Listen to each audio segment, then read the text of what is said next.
ልጅህ እናት ጋር ህይወትህን ቀጥል። እኔም ከአንተ ህይወት እወጣለሁ። ከዚህ በኋላ አፈቅርሃለሁ፣ እወድሃለሁ። ለአንተ ከአንተ ጎን መሆን መቆም አለብኝ ብዬ ወደ አንተ ህይወት ተመልሻለሁ። ሰላም ጤና ይስጥልኝ። እንዴት የተከበራችሁ ቤተሰቦች እንዴት ናችሁ? ደህና ናችሁ ወይ? እንግዲህ መግቢያው ላይ እንደሰማችሁት ሄርሜላ ማለት ነው አብርሽዬ ከልጅህ እናት ጋራ አብረ ቀጥል።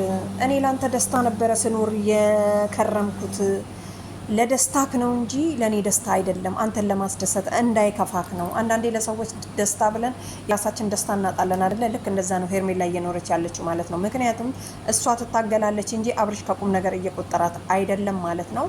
እንግዲህ ቤተሰብ ሩታ ተዘጋጅታ ነው የመጣችው። ምክንያቱም ሄርሜላ በምትናገረው ደስ ብሏት በቃ ከእንግዲህ በኋላ አብርሽ ከኔ ጋር ነው የሚሆነው ሄርሜላ ከህይወታችን ወጥታለች ብላ ተዘጋጅታ ስጠብቀው አብርሽ እንግዲህ ዛሬም ማለት ነው እኔ ብቻዬን መሆን እፈልጋለሁኝ፣ ብቻዬን ጊዜ መውሰድ እፈልጋለሁ፣ ራሴን ማረጋጋት እችላለሁ አልኩኝ እንጂ ሄርሜላን ከህይወቴ አስወጥቼ ከሩታ ጋር እኖራለሁ አላልኩኝም። ምክንያቱም ብሏል እዚህ ጋር እኔ ከሄርሜላ ከህይወቴ ወጣች ማለት ሩታ ጋር አብሬ እኖራለሁ ማለት አይደለም። ገባችሁ አይደለ? የሱ ሀሳብ ነው። ሄርሚ ግን እኔ ከህይወት ወጥቻለሁ ከእንግዲህ በኋላ አልመለስም ብለዋለች። አብርሽ ምንድነው ያለው? ተስፋ ስላልቆረጠ በጣም ስለሚወዳት ያደረገው ምንድነው እንግዲህ ብቻዬን አግኝኝና ደውይልኝ፣ ምክንያቱም ሩታ ፊት አሁን ማውራት አልችልም፣ ምክንያትሽን መስማት እፈልጋለሁ። ሄርሜላ እኔ ህይወት ውስጥ እኛ ህይወት ውስጥ መተሽ የበጠበጥሽው ነገር የለም። ትክክል እኮ ነው የተናገረው አብርሽ ማለት ነው። ምክንያቱም ሩታና አብርሽ አብረው እየኖሩ ባለ ሰዓት አይደለም ሄርሜላ የገባችባቸው። ሩታና አብርሽ በተለያዩ ሰዓት ነው።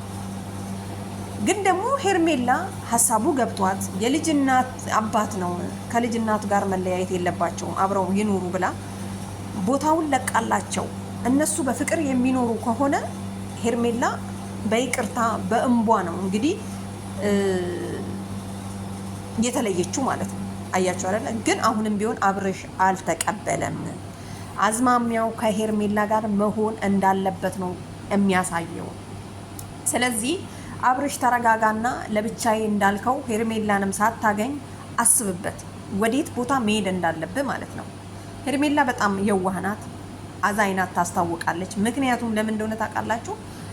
ሄርሜላ መታ አሰበችበት፣ አየችው። አብርሽ በእጅ የሚጨበጥ ሰው አይደለም።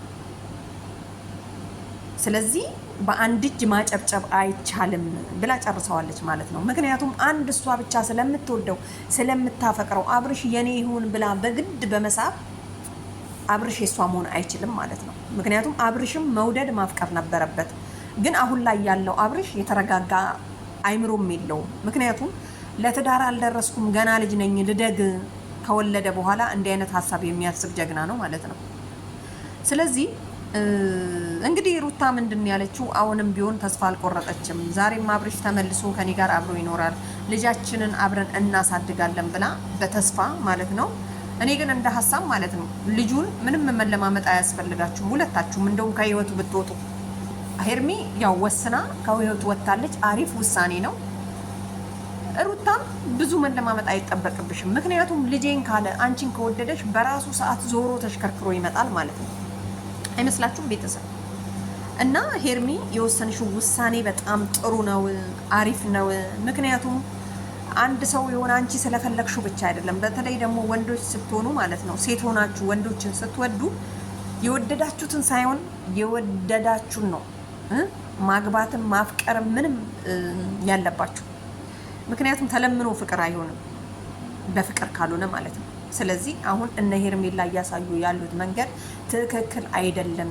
ምክንያቱም ተለምኖ አይሆንም በቃ። ስለዚህ በአንድ ሰው እጅ ደግሞ አይጨበጨብም ላልሹ ደግሞ ተጨብጭቦ አይሆንም ላልሹ ደግሞ ትክክል ነሽ። ምክንያቱም አንቺ ብቻ ወደሽው አፍቅረሽው የኔ ቢሆን አብርሽ እንከባከበዋለሁ አስደስተዋለሁ ብለሽ ብዙ ነገር ዋጋ ከፍለሽለት ሊሆን ይችላል፣ ግን አልተሳካም። አሁን ደግሞ እስቲ ለብቻሽ ሁኚና ቆም ብለሽ አስቢ ማለት ነው። ሩታም አስቢበት። እሷ ብቻ ሳትሆን አንቺ አብረሽ ኑሪ ብላ እሷ ከህይወትሽ ስለወጣች ብቻ ሳይሆን አንቺስ ምን እያሰብሽ ነው? አብረሽ መኖሩን ብቻ ነው? አብረሽ ይወድሻል፣ አብረሽ ያፈቅርሻል የሚለውን ነገር ማሰብ አለብሽ እና ምን ለማለት ፈልጌ መሰላችሁ? አብርሽ አሁንም ተስፋ እንዳልቆረጠና ከሄርሜላ ጋር አብሮ መኖር እንደሚፈልግ ነው እያሳየ ስታይሉ የሚያሳየው ማለት ነው። ምክንያቱም አንቺም ሄድሽ ህይወቴ ውስጥ ማንም ሄደ እኔ ከሩታ ጋር አልኖርም ብሏል። እንደው ከፈለግሽው ጋር ኑሪ የሚል ቃል ተናግሮ ነበረ ትላንትናና እንግዲህ ሲያድግ ምናልባት አሁን ህፃን ነኝ ለትዳር አልደረስኩም ስላለ አሁን ማሰብ ስለማይችል ምናልባት ሲያድግ ወደ ሩታ ከተመለሰ ያው እንግዲህ በተስፋ እንጠብቃለን። ምክንያቱም እሱ ቁመቱ ሳይሆን ማደግ ያለበት አይምሮ ሲያድግ ማለት ነው።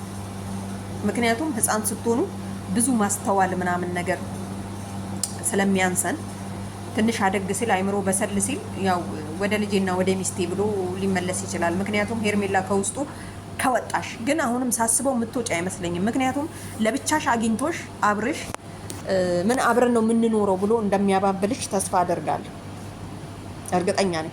ለማንኛውም ቤተሰብ የዛሬ ቪዲዮ ተመችቶናል፣ በጣም አሪፍ ነው። በቃ ሄርሚ ባይ ሩታ እንግዲህ ከተመቸሽ አብረሽ